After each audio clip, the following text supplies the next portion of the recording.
Informasi lainnya pemirsa, Ketua Komisi 3 DPR RI Habibur Rahman meminta Polres Sukabumi teliti dalam mengusut kasus remaja yang diduga dianiaya ibu tirinya hingga meninggal dunia. Kini kasus tersebut resmi naik ke tahap penyidikan setelah ditemukan sejumlah alat bukti dugaan tindak pidana kekerasan terhadap korban.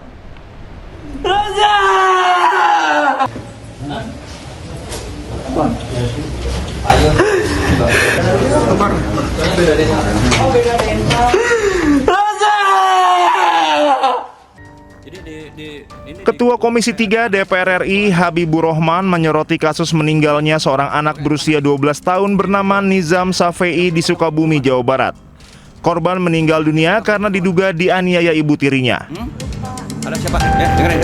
Ada siapa? Habibur Rahman meminta Polres Sukabumi teliti dalam mengusut kasus ini dan memastikan akan mengawal kasus ini hingga masuk persidangan. Komisi 3 DPR RI mengutuk keras kasus kekerasan yang mengakibatkan meninggalnya seorang anak bernama Nizam Safei usia 12 tahun.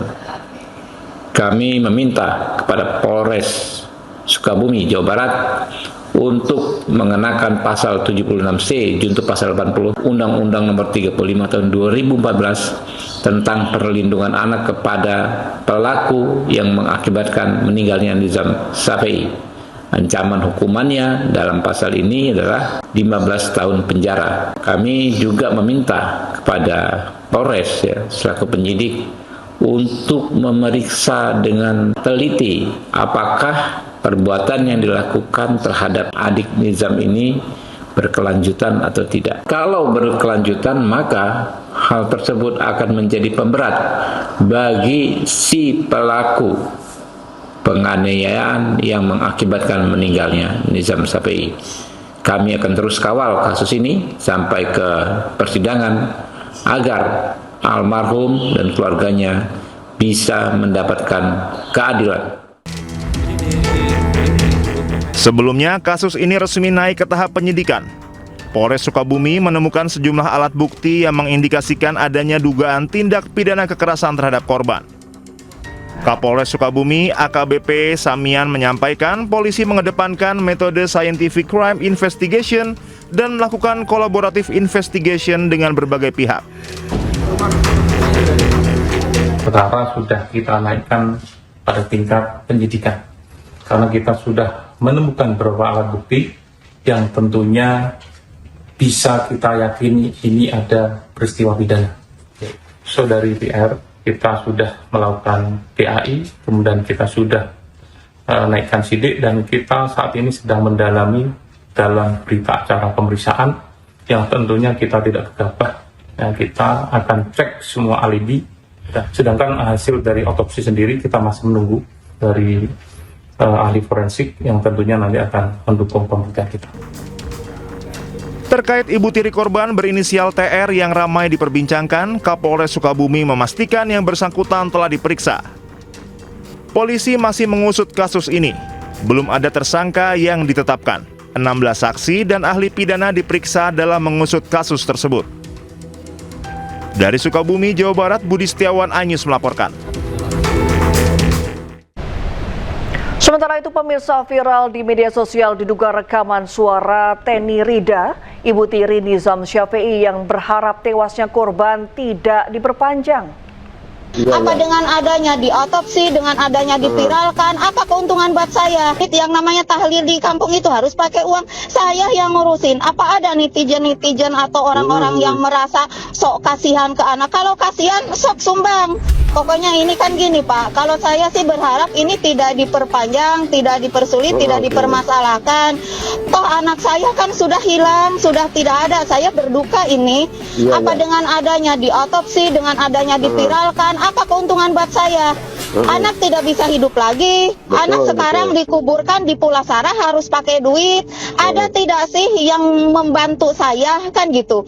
Jangan menjadi pahlawan kesiangan gitu. Giliran saya tahlil ke kiai, yang ngali kubur, yang ini, yang namanya tahlil di kampung itu harus pakai uang. Saya yang ngurusin. Apa ada netizen atau orang-orang yang merasa sok kasihan ke anak? Kalau kasihan, sok sumbang. Urusin tuh sampai anak itu dikurbankan, diekakan, dikasih rumah pusarannya di kuburan. Kan harusnya begitu. Bukan digoreng di media sosial begitu. Kalau benar-benar sayang ke anak, apalagi sekarang udah almarhum, sok doain, kasih rezeki, kasih wakaf untuk anak. Ini takdirnya anak saya sudah sampai di sini. Jangan sampai ada yang merasa dirugikan, apalagi sampai ada yang menjadi korban pidana ini itu. Tidak ada, anak meninggal ini takdirnya, dan ini karena anaknya. Itu aja.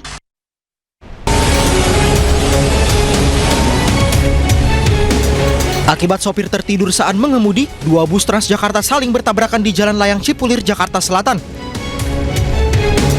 Kecelakaan itu mengakibatkan 23 penumpang luka-luka, 2 diantaranya mengalami patah tulang. Seorang mama pengendara sepeda motor terjatuh saat melintas di jalan rusak dan berlubang di Jalan Caringin, Kota Bekasi, Jawa Barat. Tidak hanya mengalami luka, kendaraan korban juga rusak parah usai menghantam lubang. Ratusan warga dari 2 desa di Kabupaten Bekasi, Jawa Barat berunjuk rasa di depan kantor pengembang perumahan Villa Kencana Cikarang. Mereka menuntut pengembang mencari solusi mengatasi banjir yang berdampak pada tempat tinggal mereka pada saat musim penghujan yang sudah terjadi 3 kali pada tahun 2026.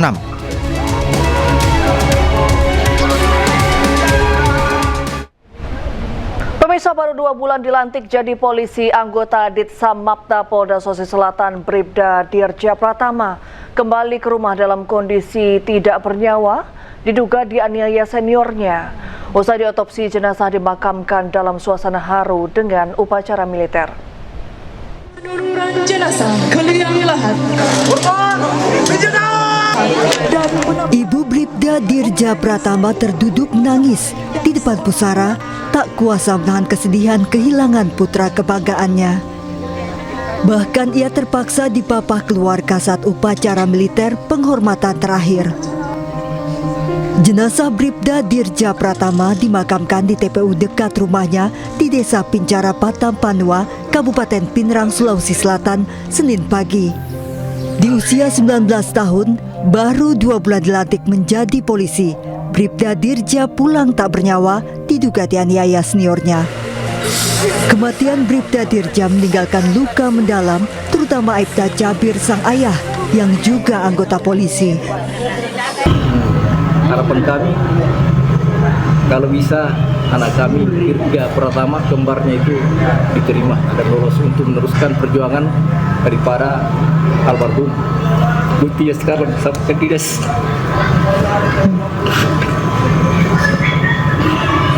Kepada polisi di Indonesia. Bribda Dirja Pratama ditemukan tewas di asrama tergeletak di kamar komandan peletonnya dengan sejumlah luka lebam di bagian tubuhnya. 3 senior dan 3 rekan seangkatan korban diperiksa Propam Polda Sulawesi Selatan. Tim kontributor iNews melaporkan. Ya, sementara itu pemirsa, Polda Maluku menggelar sidang kode etik Bribka Masya Siahaya yang diduga menganiaya siswa hingga meninggal dunia. Keluarga korban dihadirkan secara langsung untuk memantau jalannya sidang etik.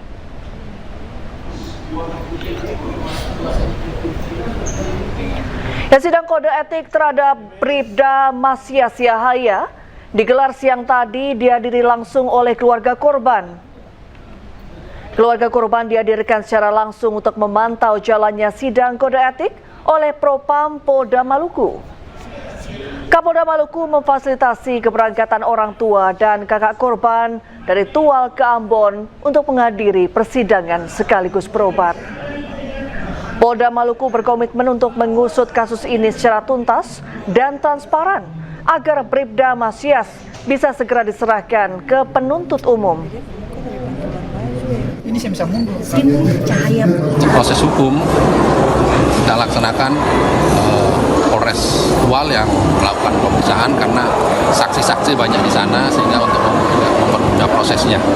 Saya sudah berkoordinasi dengan Wakajati, melalui Wakajati dan pelaksana tingkat bawah juga koordinasi dengan GPU untuk pemberkasannya terus dilakukan pengawalan supaya cepat. Target saya sudah saya arahkan kepada yang di penyidik di bawah, Kapolres, ini juga sudah mengawal untuk proses percepatan pemberkasannya. Insya Allah kalau ke hari Selasa, Rabu saya targetkan. Sementara itu, Kapolri Jenderal Listio Sigit Prabowo memerintahkan kasus ini ditangani dengan tegas dan transparan. Kapolri juga menekankan pentingnya memberi rasa keadilan untuk keluarga korban.